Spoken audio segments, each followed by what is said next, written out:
Bonjour les tourneurs, bienvenue dans mon atelier. Aujourd'hui, je réponds à la question de deux abonnés, à savoir les étapes, comment on fait pour transformer une gouge à profiler avec le profil de l'ongle, donc le bout plus pointu.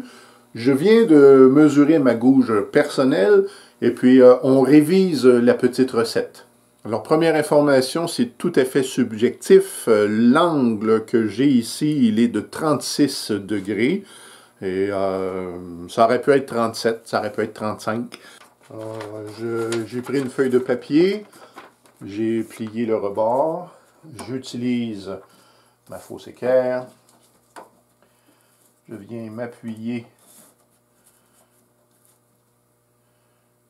comme ça. Je trace ma ligne. Donc, je viens ouvrir.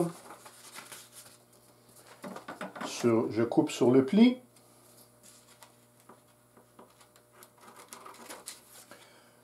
Je coupe ma ligne.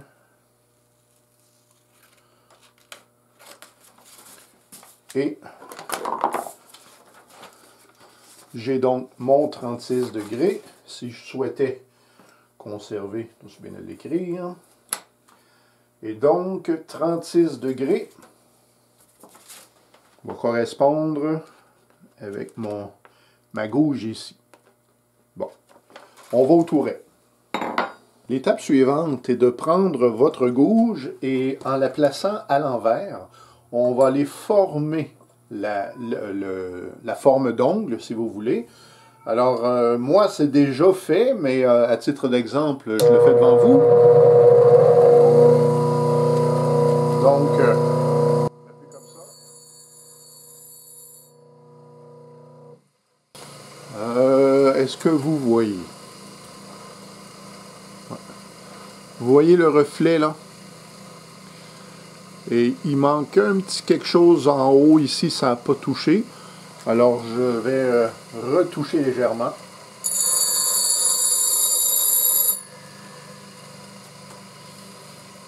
Et j'y suis. Comme ça. Dans la question que j'ai eue, la personne me signale, il y a comme deux bonnes joues chaque côté. Et bon, ma solution à ça, tout simplement, c'est à la main, à main levée, d'aller enlever. On se rappelle que la gouge à profiler coupe, on l'utilise toujours sur le bout. Alors, les deux côtés ici, il n'y a aucun souci à venir enlever à enlever à main levée le surplus. On fait ça comme ça. Jusqu'à temps qu'on ne l'ait plus. Et jusqu'à temps que notre forme d'ongle soit bien dégagée. Étape suivante. Dans les conventions, vous le savez, il est toujours important d'avoir la même extension là, de ce côté-ci. Dans mon cas à moi, c'est 50 mm. Et toutes mes gouges à profiler, même ma gouge à bol, on est à 50 mm de longueur ici. L'étape suivante s'agit de trouver avec la pochette notre 36 degrés.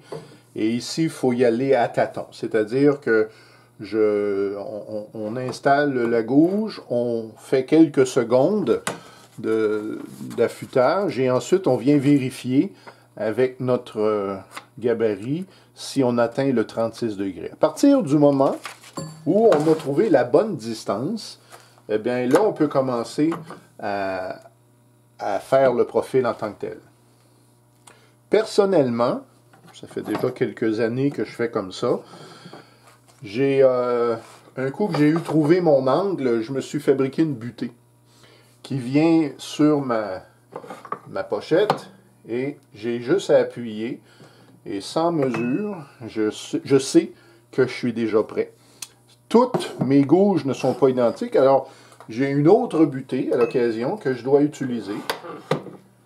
Et comme ça, je viens appuyer. Et donc, avec le temps, je me fais une petite collection de butées. C'est comme ça que ça fonctionne. Donc, ça, c'est ma butée j'ai envie de dire régulière.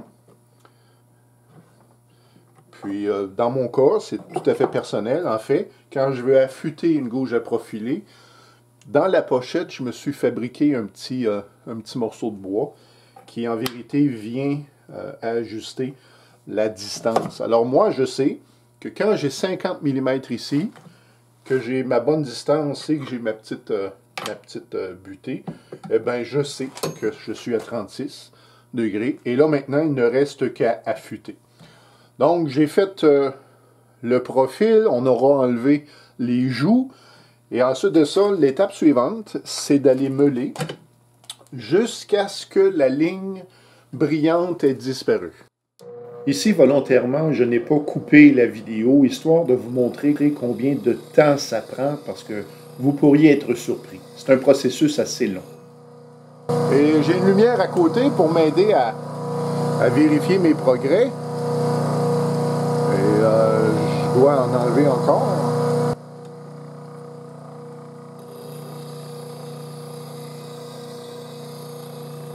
C'est une meule de 180. Parce que dans la vraie vie, cette meule sert juste à retoucher.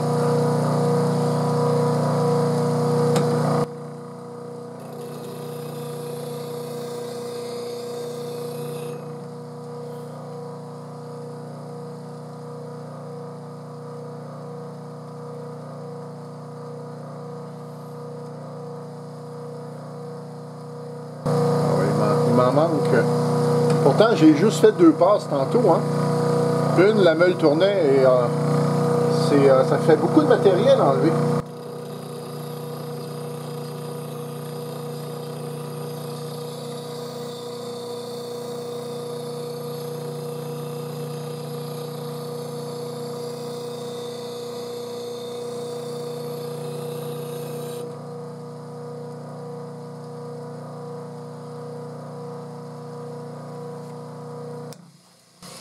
Bon, la suite des choses n'est que ça.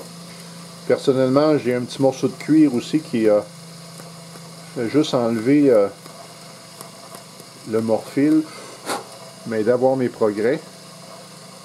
Et là, je me rends compte qu'au fond de l'aile, là, il m'en manque. La pointe est bonne. Ce serait inutile pour moi d'essayer de reculer le tranchant très loin. C'est inutile parce que je coupe avec la pointe. Peut-être que la donnée que mon abonné n'avait pas, c'était qu'on doit enlever à main levée les joues. Le surplus de métal, là, il faut l'enlever pour que lorsqu'on va venir ensuite sur la meule, eh bien, que la meule fasse le tour au complet. Donc, si on essaye de montrer le profil, voilà pour ça. Comme ça. Alors, voilà, tourneur, c'est complet pour moi. J'espère qu'en quelques points, je vous aurai été utile. Si c'est le cas, faites-moi signe toujours. C'est bien et en plus, ça aide la chaîne. Merci d'avoir visionné. À la prochaine.